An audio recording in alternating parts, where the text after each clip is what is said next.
Hello, my name is Arlene from Silent Math. Welcome back to my NoteCut videos. Today I'm going to show you how to solve for a variable where the distributive property is involved. So we are going to cover these 5 questions.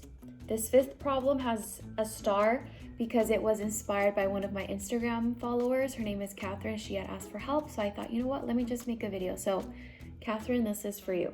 We're going to start with question 1 that says -3 times the sum of x and 5 is equal to 6. So the way you want to solve this is you want to distribute that -3 into each term inside the parentheses. To distribute means to multiply. So this is what they're asking you to do. They're asking you to do -3 times x plus -3 times 5. And then we're going to set that equal to 6 since we didn't have to do anything to that. From here, you're going to simplify. So -3 times x is just -3x. -3 times 5 is -15. Set that equal to 6. So we want to solve for x. What you want to do is you want to move the 1508 to the other side. We're going to do that by adding it. The reason we add is because on the left side, the -15 and the +15 cancel each other out. They equal 0, leaving us with the -3x all by itself on the left-hand side. Now 6 plus 15 is equal to 21. The last thing we need to do is divide the -3 away so that we can have x all by itself. The -3's will cancel each other out, and you're left with x is equal to -7. And that is our final answer. Let's move on to example 2. Here we have a much more complicated example because now on the right-hand side we involved two terms now. So using the same rules, first let's distribute that 4 on the left-hand side. So you're going to do 4 times 6x plus 4 times -2. Expanded version looks like this. 4 times 6x plus 4 times -2. We're going to set that equal to the right-hand side. 20x plus 12. From here, let's just simplify the left-hand side. So 4 times 6x is 24x. And then 4 times -2 is -8. Set that equal to 20x plus 12. From here, we need to add like terms, but in order to do that, you need to have the x terms on the same side and then the integers or the numbers on the other side. So what I'm going to do is I'm going to subtract 20x from both sides so that the 20x disappears from the right-hand side. So you see how they equal 0, which is what we wanted. So if we simplify, 24x minus 20x is positive 4x. Now let's move over that 8 from the left-hand side. So since we're subtracting 8 on the left, we're going to add it to bring it over to the other side. So if we add 8 to both sides, see how those 8s cancel out on the left-hand side? They equal 0. And then on the right-hand side, we're going to get 12 plus 8 is 20. We're going to set that equal to 20. Now, one last thing to get x by itself, we are going to divide by 4. See how the 4's cancel out? 4 divided by 4 is just 1, so 1x. X is equal to 5. So that's how you handle those kinds of problems. Now let's go on to example 3.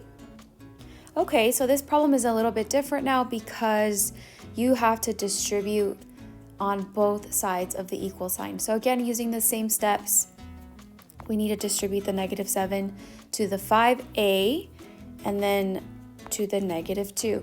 Now, when you're solving for equations, it's not always necessary. You're not always going to see that you're solving for x. It can be solving for a or b or some other alphabet letter, but it does not always have to be x or y, just saying. And then on the right-hand side, we're going to end up distributing the 5 into a and +3.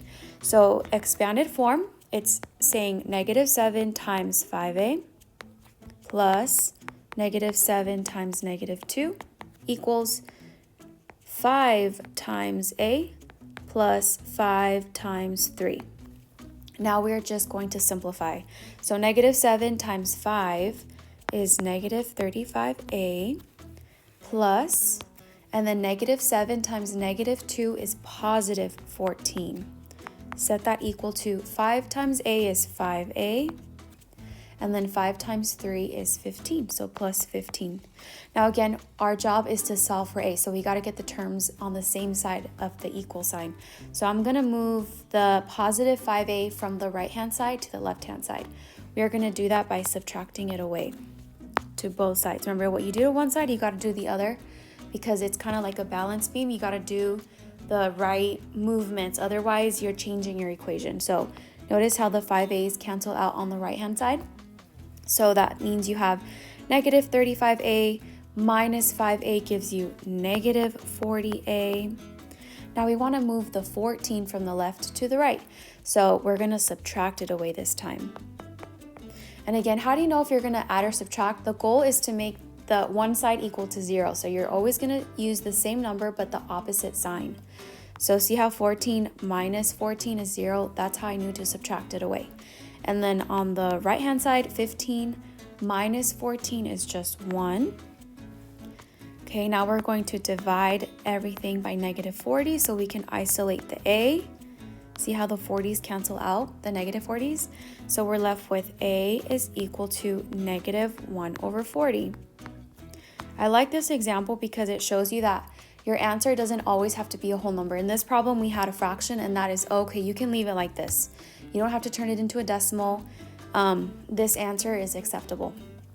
Let's go on to the next problem. Okay, so it's very similar to question 3. Now, if you want to take a break, you can, or if you want to pause the video, if you feel like you are able to solve, you can, and then you can press play and see if we get the same answer. Whatever you want to do.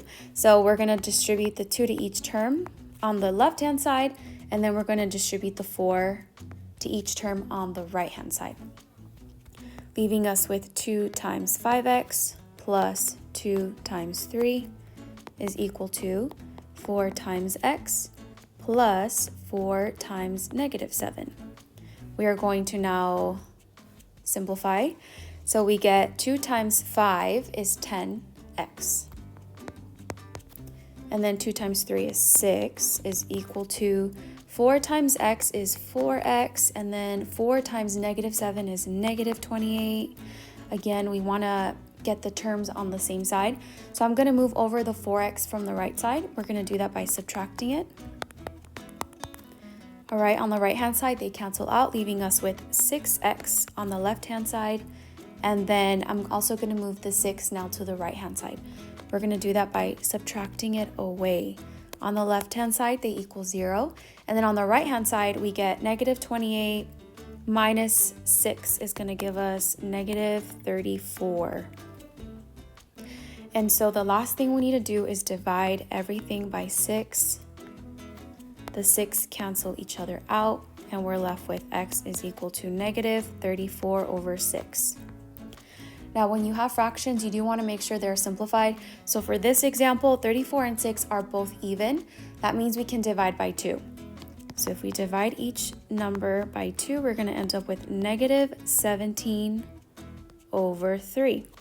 Now, 17 and 3 don't share any other factors, so it's already simplified. We can keep it like that. So in this example, our x value was negative 17 thirds. Okay, now lastly, this is the last problem that my follower Catherine had requested. So Catherine, again, this is for you. I know I had DM'd you the steps, but now I'm going to show you. So again, we want to distribute the 3 to each term inside the parentheses on the left-hand side, and then we're going to distribute the 4 to each term inside the parentheses on the right-hand side.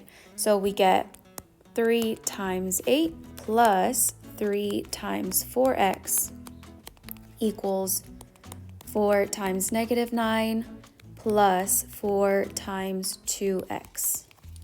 Now we're going to simplify. 3 times 8 is positive 24, and then 3 times 4 is 12x. 4 times negative 9 is negative 36, and then 4 times 2x is 8x. Okay, so again, let's move over the terms so that they're in the same side. So in this problem, let's move over the 8x from the right-hand side. We're going to do that by subtracting it away. They cancel out on the right-hand side, leaving us with 4x. is equal to, and then we're going to move over the 24. So we're going to subtract that away.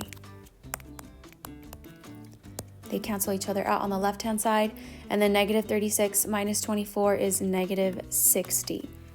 Lastly, we're going to divide everything by 4 so we can get x by itself. That was the goal.